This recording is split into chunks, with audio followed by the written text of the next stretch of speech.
തിരുവനന്തപുരത്ത് മത്സ്യത്തൊഴിലാളികൾക്ക് നേരെ വലിയ പോലീസ് അതിക്രമം നടത്തി. പാർലമെന്റ് തെരഞ്ഞെടുപ്പിന് തൊട്ടു മുൻപാണ് തിരുവനന്തപുരത്ത് തെരഞ്ഞെടുപ്പ് വിധി നിശ്ചയിക്കുന്നതിൽ തീരപ്രദേശത്തെ മത്സ്യത്തൊഴിലാളികൾ വലിയ പങ്ക് വഹിക്കുന്നവരാണ്.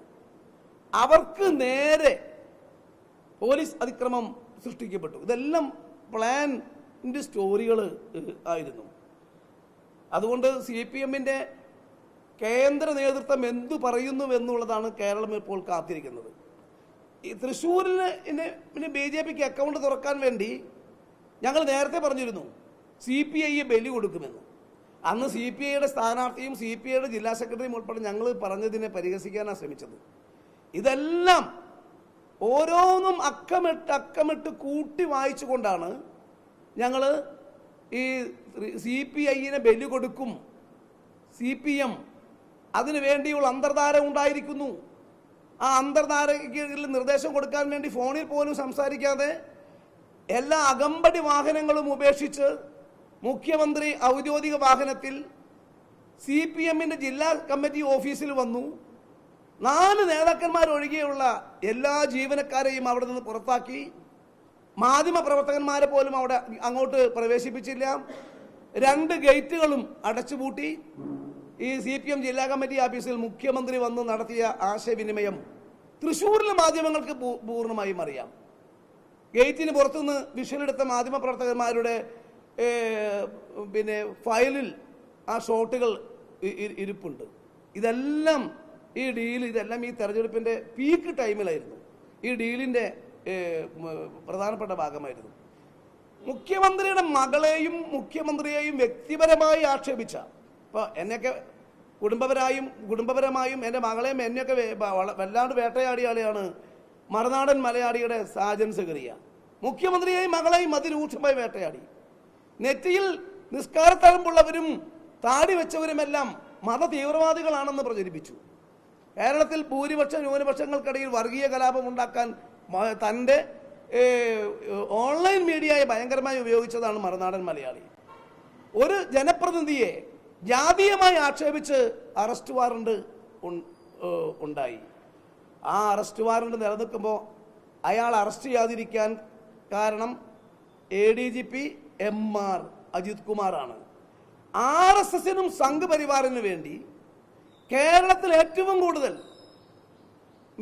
ഈ ഓൺലൈൻ മീഡിയ ഉപയോഗിച്ച് പ്രചരണം നടത്തിക്കൊണ്ടിരിക്കുന്ന ആളാണ് മറുനാടൻ മലയാളി. അപ്പം അയാൾ അറസ്റ്റ് ചെയ്യാതിരിക്കാൻ എത്രമാത്രം മുഖ്യമന്ത്രിയുടെ മകളെ പോലും ആക്ഷേപിച്ച് കേസുണ്ട്. ഞാൻ ഉൾപ്പെടെ തൃശ്ശൂർ കോടതിയിൽ സ്വകാര്യ ന്യായം മാനനഷ്ട കേസ് കൊടുത്തിട്ടുണ്ട്. 100 കണക്കിന് കേസാണ് മറുനാടൻ മലയാളിയുടെ പേരിലുള്ളത്. പലതിനും വാറണ്ടുകൾ ഉണ്ടായി. മാത്രമല്ല പോലീസിന്റെ വയർലെസ് ചോർത്തുന്നുവെന്ന് ഭരണകക്ഷി MLA മറുനാടനെതിരെ ആരോപണം ഉന്നയിച്ചു. അദ്ദേഹത്തിനെ അറസ്റ്റ് ചെയ്തില്ല. 1.5 മാസം അറസ്റ്റ് ചെയ്യാതെ വെച്ചു. ADGP ആണ് അറസ്റ്റ് ചെയ്യരുതെന്ന് പറഞ്ഞത്.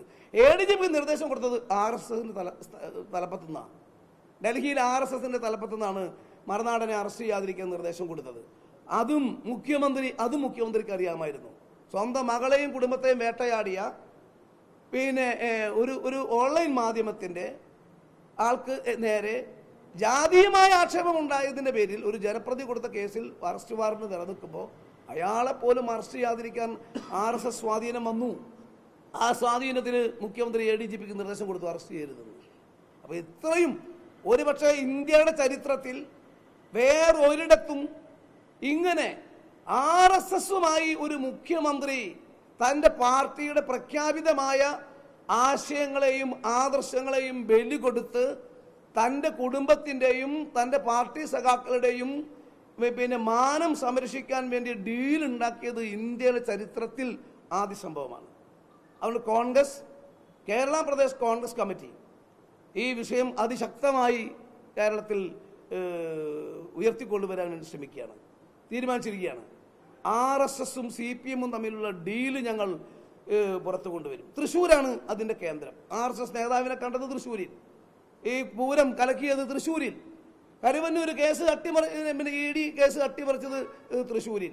ഈ BJPക്ക് ഡീലിൻ്റെ ഭാഗമായി ഒരു സ്ഥലത്ത് സ്വന്തം മുന്നണിയിലെ സ്ഥാനാർത്ഥിയെ പരാജയപ്പെടുത്തിച്ച് BJPക്ക് അക്കൗണ്ട് തുടങ്ങാൻ അവസരം കൊടുത്തത് തൃശ്ശൂരിൽ. അതുകൊണ്ട് തൃശ്ശൂരിൽ തന്നെ നിന്നും ഞങ്ങൾ അതിശക്തമായ പ്രത്യക്ഷമായ ഇടപെടൽ പ്രചരണ പരിപാടികൾ ഞങ്ങൾ KPCC വളരെ വൈകാതെ ആരംഭിക്കും.